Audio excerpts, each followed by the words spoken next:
ఓం మహాగణాధిపతయే నమః. ఓం గురుభ్యో నమః. ఓం శ్రీమాత్రే నమః.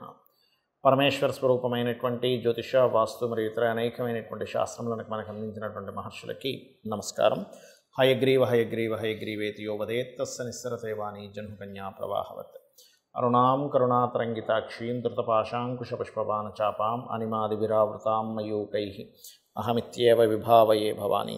ప్రేక్షకులకి ఆ లలితాంబిక అమ్మవారి యొక్క అనుగ్రహం పరిపూర్ణంగా కలగాలని మనస్ఫూర్తిగా కోరుకుంటూ నేను ఈరోజు మీకు వార ఫలితాల్లో 14వ తేదీ నుంచి 20వ తేదీ వరకు ఉన్నటువంటి గ్రహస్థితి ఏ విధంగా ఉంది అని చూసుకున్నట్లయితే, ముఖ్యంగా ఇక్కడ వృషభ రాశిలో గురుకుజుల యొక్క సంచారము, మిథునంలో రవి యొక్క సంచారం జరుగుతూ ఆ యొక్క రవి 17వ తేదీ నుంచి కర్కాటకంలోకి మారుతున్నాడు. కర్కాటక రాశిలో శుక్ర బుధుల యొక్క సంచారం 20వ తేదీ నుంచి ఆ యొక్క బుధుడు సింహరాశిలోకి, కన్యారాశిలో కేతువు చంద్రుడు 14వ తేదీలో ఉంటూ మనకి ధనుసు రాశి వరకు ఈ యొక్క వారంలో చంద్రుడి యొక్క సంచారం జరుగుతుంది. కుంభంలో శని వక్రగతి మరియు మీనంలో రాహువు ఈ యొక్క గ్రహస్థితి ఉంది.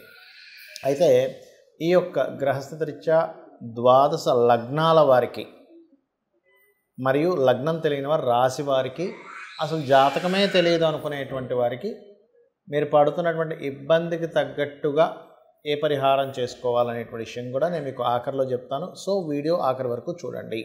మేషలగ్నము లేదా మేషరాశి, మేషం వారికి కనుక చూసుకున్నట్లయితే ఈ వారం ప్రత్యేకంగా మీరు జాగ్రత్త తీసుకోవాల్సిన అంశం ఏమిటి అంటే, ఈ 17, 18 తేదీలు ప్రాపర్టీస్ తీసుకునేటువంటి అంశంలోని, లేకపోతే ఏదైనా వాటర్ ప్లేసెస్కి వెళ్ళినప్పుడు, వాహనాల మీద వెళ్ళేటప్పుడు ముఖ్యంగా జాగ్రత్త తీసుకోండి.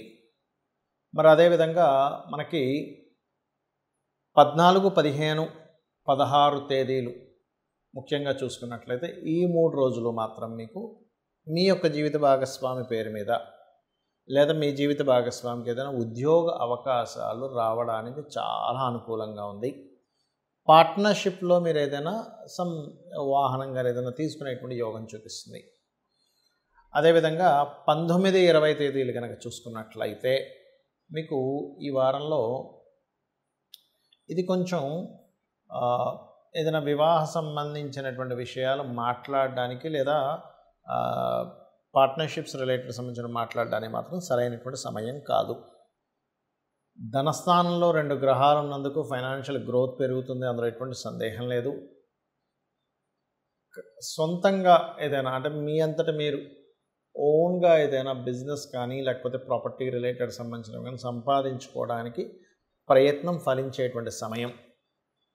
అలాగే ఇక్కడ హోమ్ లోన్స్ కూడా లభించేటువంటి యోగం మీకు చతుర్థ స్థానంలో 6వ అధిపతితో పాటు శుక్రుడు ఉన్నందుకు యోగిస్తుంది. ఏదేమైనప్పటికీ కూడా మీకు ముఖ్యంగా 6లో కేతువు అప్పులు ఇవ్వడము తీసుకునే అంశాల్లో కాస్త జాగ్రత్తగా ఉండండి. కొత్త ఉద్యోగ అవకాశాలు లభిస్తాయి. విదేశాలకు వెళ్ళడానికి చేసే ప్రణాళిక మీకు ఫలిస్తుంది. మీరు చేసే ప్రయత్నం కూడా ఉద్యోగ సంబంధించిన విషయంలో చాలా బాగుంటుంది. మీరు నిత్యము చేయవలసినటువంటి దేవత ఆరాధన ఏమిటి అని చెప్పి చూసుకున్నట్లయితే, మీరు సూర్య నమస్కారాలు, సూర్య భగవానుని యొక్క ఆరాధన ఎంత చేస్తూ ఉంటే అంత అద్భుతమైనటువంటి ఫలితాలు వస్తాయి. ముఖ్యంగా ఈ వారంలో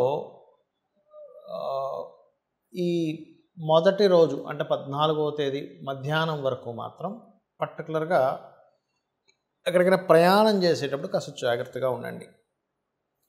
ఇక మీరు నిత్యము సూర్య నమస్కారాలు చేసుకోవడము, సూర్య భగవానుని చూస్తూ విష్ణువుని లేదా గణపతిని ఆరాధించడం అన్ని విధాల చాలా చక్కటి ఫలితాలను ఇవ్వనుంది. చాలామందికి జాతకం తెలియదు, వాళ్ళ లగ్నం ఏంటో రాశి ఏంటో కూడా తెలియదు. మరి అలాంటి వాళ్ళు ఏ ప్రాబ్లంకి ఏ దేవత ఆరాధన లేదా ఏ గ్రహ ఆరాధన చేసుకోవాలని మీకు 1 by 1గా చెప్తాను. పాయింట్ నెంబర్ 1, మీకు ప్రమోషన్స్ రావట్లేదు. సింపుల్గా ఏం లేదు, సూర్య భగవానుడి దగ్గర దీపారాధన చేస్తూ సూర్య నమస్కారాలు చేస్తూ ఉండండి. ఇది ఆరోగ్యానికి, ప్రమోషన్స్ కూడా పనిచేస్తుంది. పెద్ద మీ యొక్క సుపీరియర్స్తో ఉండేటువంటి స్ట్రెస్కి కూడా పనిచేస్తుంది.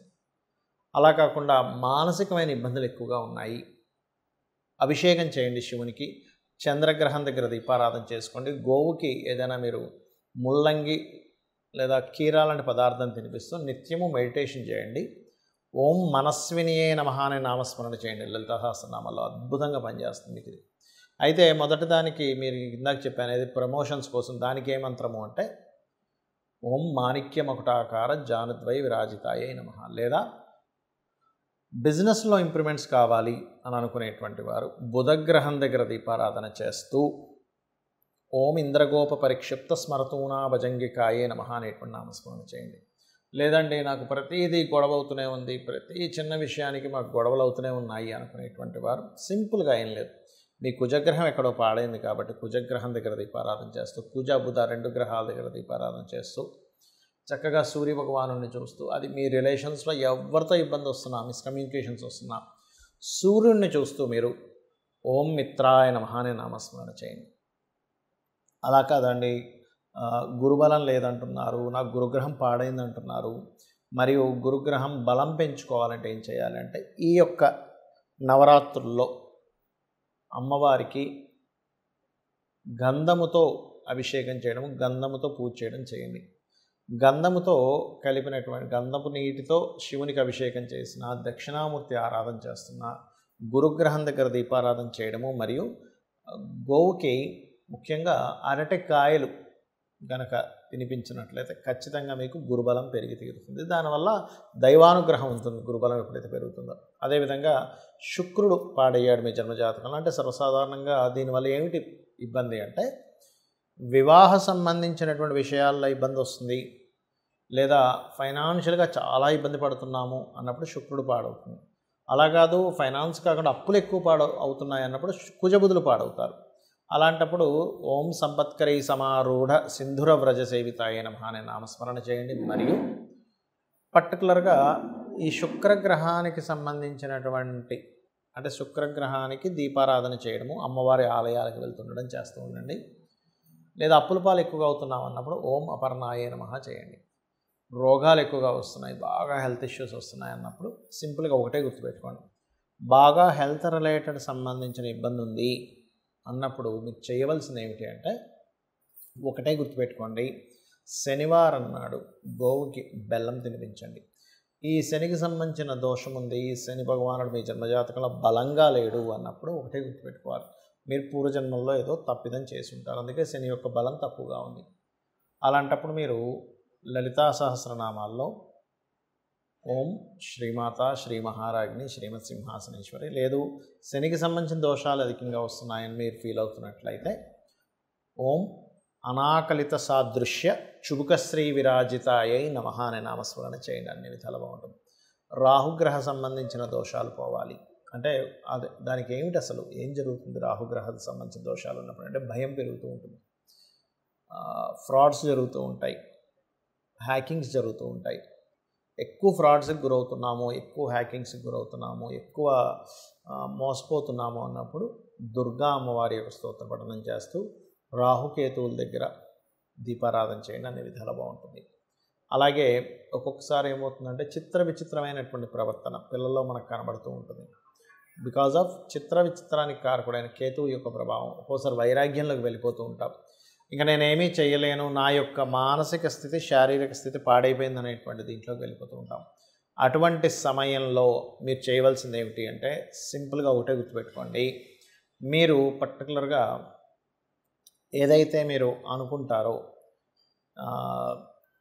అది గణపతికి చెప్పుకుంటూ ధ్యానంలోకి వెళ్ళండి. అప్పుడు మీ లైఫ్లో లాట్ ఆఫ్ చిత్ర విచిత్రంగా జరిగేటువంటి సంఘటనలు ఏవైతే ఉంటాయో అవన్నీ కూడా కంట్రోల్లోకి వస్తాయి.